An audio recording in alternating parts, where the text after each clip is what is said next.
Assalamualaikum warahmatullahi wabarakatuh. Nama saya Bella Dwi Febrianti, lokal 6 MPSC, NIM 2018 1531069, mata kuliah Manajemen Pusat Sumber Belajar.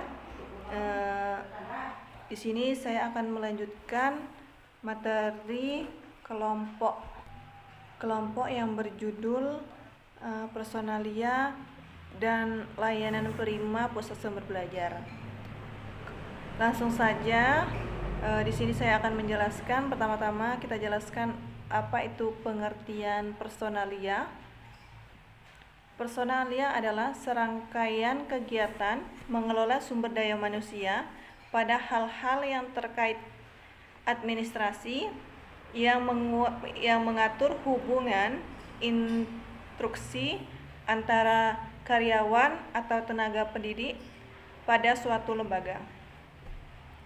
Personalia dalam pusat sumber belajar, suatu sumber belajar tidak akan bermanfaat keberadaannya bagi peserta didik.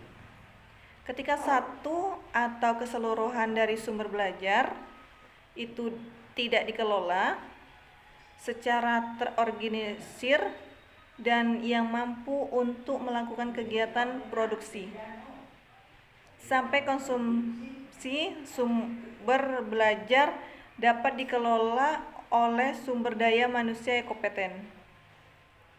Kemudian ada mengelompokkan personalia dalam sumber belajar. Yang pertama ada pimpinan pusat sumber belajar. Kemudian yaitu seorang pemimpin pusat sumber belajar adalah pribadi yang memiliki latar belakang akademis yang kuat.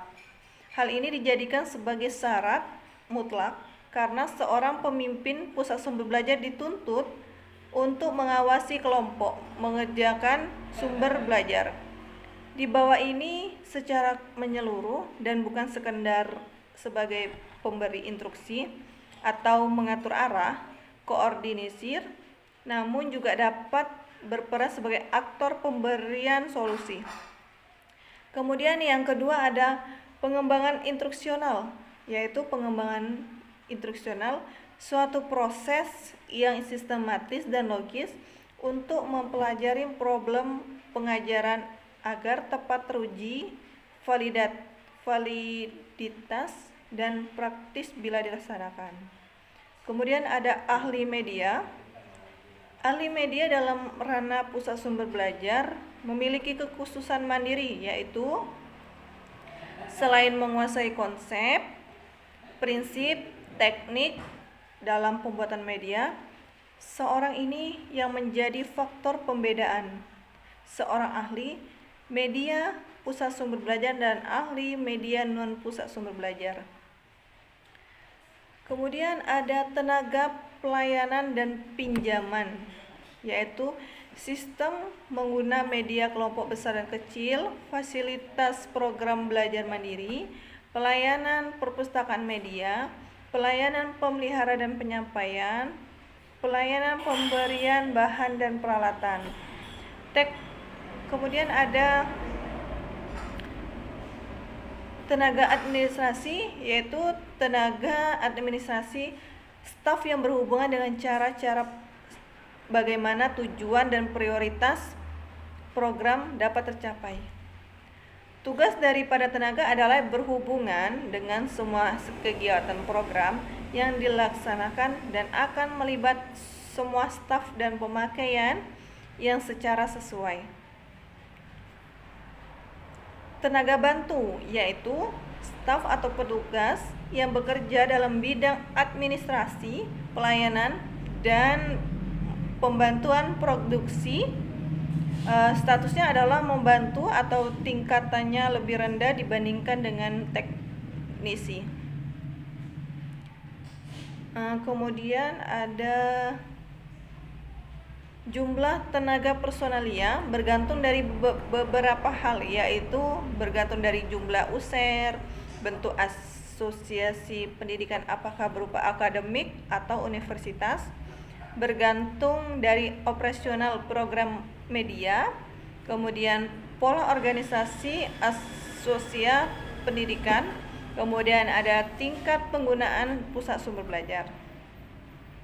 Kemudian di sini ada pengertian layanan prima. Layanan prima yaitu pelayanan yang sangat baik kepada pelanggan sehingga dapat menimbulkan rasa puas pelanggannya.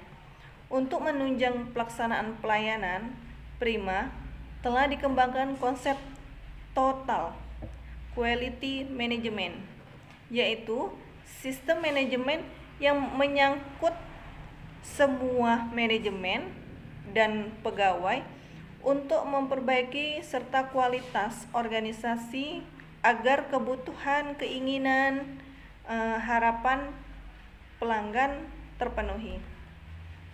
Kemudian ada konsep pengembangan pelayanan prima. Yang pertama ada konsep sikap, kemudian ada konsep perhatian, kemudian ada konsep kegiatan. Kemudian di sini ada jenis-jenis pelayanan prima. Yang pertama ada core service, yaitu pelayanan yang ditawarkan kepada pelanggan yang merupakan produk utama, misalnya seperti hotel dalam menyediakan kamar. Kemudian ada facility service, yaitu fasilitas pelayanan plus kepada pelanggan, misalnya pelayanan front office pada hotel. Kemudian ada supporting service, yaitu pelayanan tambahan, pendukung untuk meningkatkan nilai pelayanan atau untuk membedakan dengan pelayanan-pelayanan dari pihak pesaing, misalnya hotel dan restoran pada satu tempat. Pentingnya pelayanan prima. Suatu perusahaan yang ingin maju mengharapkan pelayanan untuk membeli barang atau jasa dan tetapi menjaga agar pelanggan tetap membeli barangnya. Walaupun banyak lembaga-lembaga menawarkan produk yang bersaing, tetapi tujuannya adalah menarik siswa yang sama.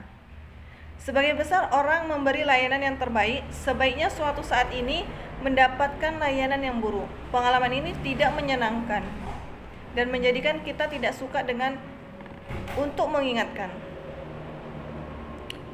Contoh pelayanan prima itu seperti melayani STNK dan BPKB di kantor kepolisian. Suatu tertib menggunakan nomor urut, petugas informasi, dan lain-lain. Kemudian ada pelayanan di bank, satpam menyapa mengantar ke tempat yang tujuan, diberi nomor antrian, telepon menyapa dalam pelanggan. Dia tuh ada swalayan, menyapa pelanggan yang datang untuk berbelanja, dan dengan ciri khas. Sekian penjelasan materi dari saya. Kurang lebihnya saya mohon maaf. Wassalamualaikum warahmatullahi wabarakatuh.